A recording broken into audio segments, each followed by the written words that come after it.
टक्सार बजारमा हाम्रो यो टक्सारकै स्पेशल ब्रान्डको यो 3 पाने हामीले चाख्दै पनि छौँ र यो ट्राई पनि गर्दैछौँ।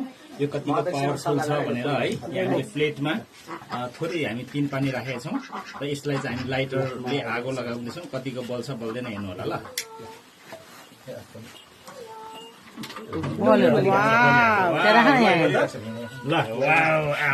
ल हेर्नुहोस् हाम्रो टक्सारे ब्रान्डको 3 पाने त्यतिको पावरफुल छ है। फेरि यो यसको साइड इफेक्टहरू त्यति छैन, तर कन्ट्रोलले खानुपर्छ है।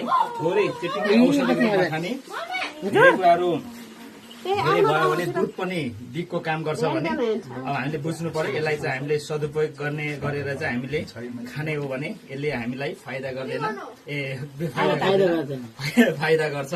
साथीहरू हेर्नुहोस् टक्सारको 3 पानेको डेमो लैनु त है। यसको कति गुणस्तर छ भन्ने कुरा यो हाम्रो डेमोले पनि बताउँछ। सोताङ अर्ग्यानिक फर्ममा आउँदैछ है साथीहरू। ल हस्, धन्यवाद।